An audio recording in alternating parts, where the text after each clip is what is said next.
E-Magazine présente Sténio Vincent dans le discours d'occasion qu'il donna le 2 mai 1907 lors de la fête nationale de l'agriculture et du travail au marché du poste marchand qui a été merveilleusement transformé en un véritable centre d'exposition du commerce haïtien en vue d'accueillir les visiteurs nationaux et internationaux.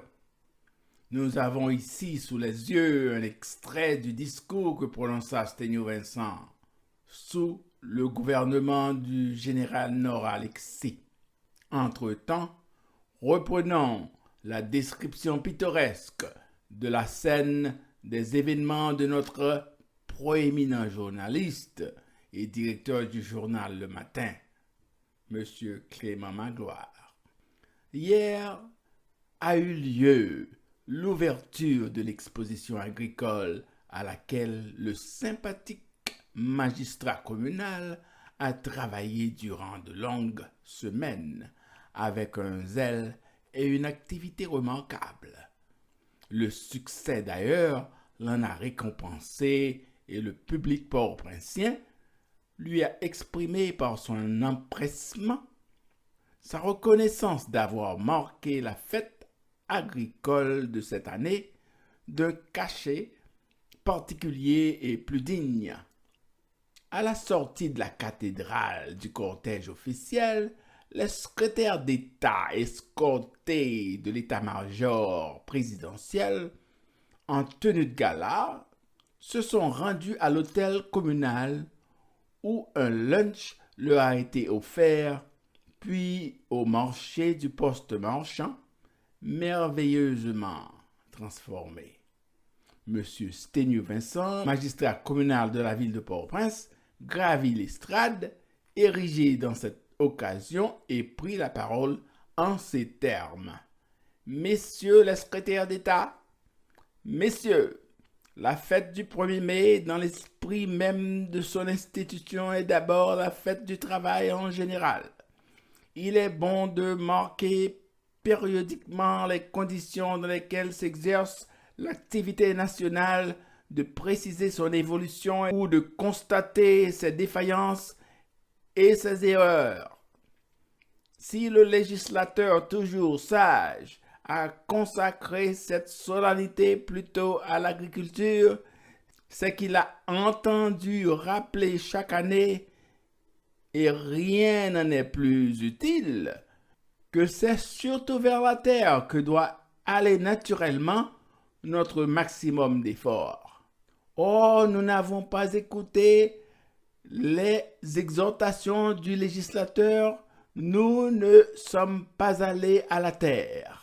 Et c'est là, croyons-nous, la cause principale de notre situation de marasme et de décrépitude. C'est presque une duperie, ou plutôt c'est se duper soi-même.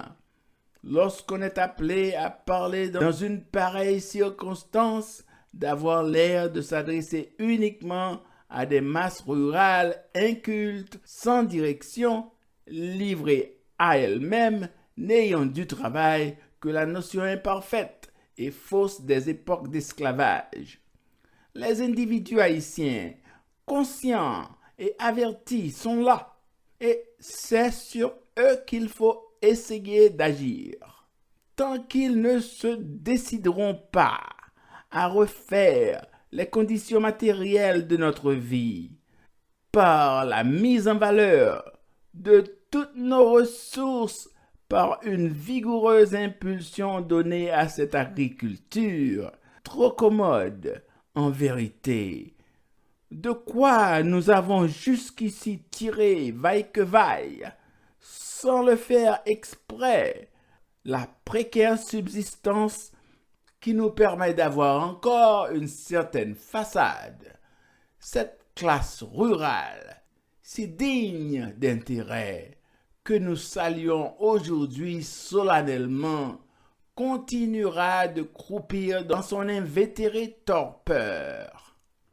Presque tous les théoriciens de la politique haïtienne s'acharnent vainement, après la réforme de l'État, il semble oublier que c'est d'abord et avant tout par la transformation radicale des conditions internes de l'existence du peuple qu'on pourra arriver à la transformation de ces conditions externes d'existence, dont l'État, en somme, n'est qu'une représentation.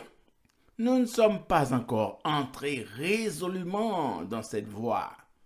Ainsi, loin de former, avec les jeunes Haïtiens qui ont la chance de recevoir quelques instructions dans nos écoles urbaines, des cadres sociaux qui emboîteraient par-ci par-là des portions de peuple et les éloigneraient de la mortelle stagnation habituelle par un mouvement bien dirigé et une salutaire coopération économique.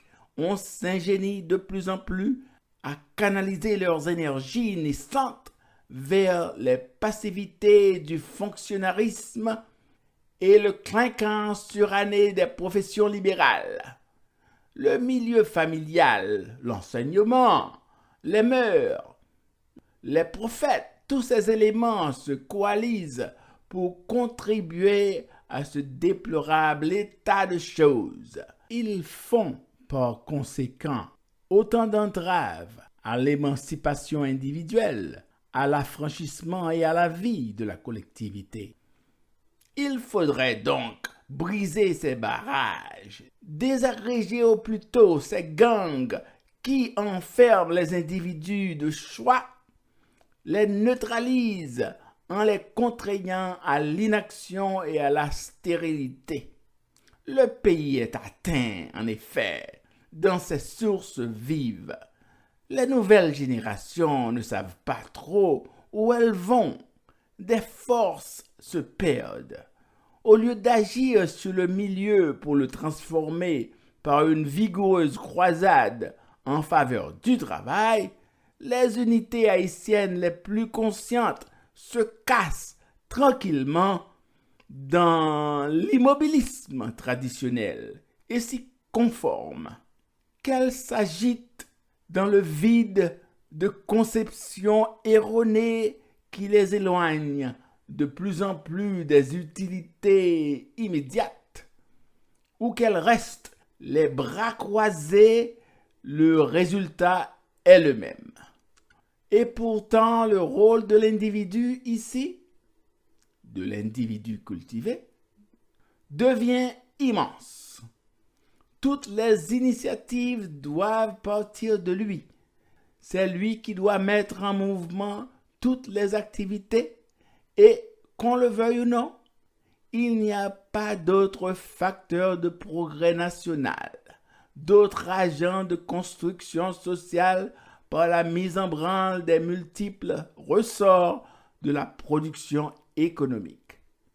Il devient capital dès lors d'arracher l'individu à la funeste mentalité de l'ambiance et de l'attacher désormais à des intérêts vitaux pour lui-même d'abord, pour la prospérité de la communauté à laquelle il influera à son tour par les sentiments nouveaux et bienfaisants qu'ils dégageront spontanément, automatiquement, de son personnel vouloir vivre.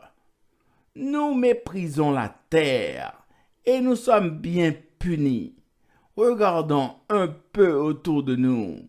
Dans toutes les autres branches de l'activité sociale pratique et dans notre propre milieu, nous brillons par notre absence. Nous sommes en ce moment une petite nation de fonctionnaires actuels ou virtuels. Les professions qui flattent notre vanité, mais qui ne nourrissent plus, sont devenues le tombeau de la plus belle portion des énergies nationales. Et cela tandis qu'une grande vie libre et facile s'épanouit partout autour de nous. Au sein de cette merveilleuse nature abandonnée qui palpite de joie éternelle et d'où montent les chansons profondes qui sont comme de frémissants et suprêmes appels. Cette terre que nous dédaignons, c'est en somme tout ce qui nous reste. Et c'est encore une grâce du ciel. L'utiliserons-nous? En ferons-nous enfin l'indispensable appropriation économique? Ou bien nous laisserons-nous là, comme ailleurs, toutes ces forces d'indigence et de misère qui aujourd'hui plus que jamais fuient les patries encombrées où sévit l'affreux paupérisme pour s'en aller comme de nouveaux et intrépides argonautes à la conquête lointaine de la vie. Il faut rendre cette justice au gouvernement actuel de la République et l'hommage s'adresse en particulier au président Nor Alexis, dont l'amour du pays n'a d'égal que l'amour du travail. Il s'est efforcé de doter la République d'un outillage économique qui facilitera, dans une très large mesure, les exploitations agricoles, des voies ferrées, les résultats déjà obtenus et ce qu'on est en droit d'espérer garantissent un retour favorable des esprits vers la terre, c'est-à-dire vers le plus grave et le plus vital intérêt haïtien dans les temps actuels. La ville de Port-au-Prince a tenu, en ouvrant cette année, une petite exposition communale à provoquer cette réaction nécessaire en faveur du travail agricole. Puisse son exemple être suivi et puisse-t-il servir à vivifier en nous de plus en plus le culte de ces deux grandes choses, la patrie et le travail. Vive la paix, vive l'agriculture, vive le travail, vive la République, vive le président d'Haïti.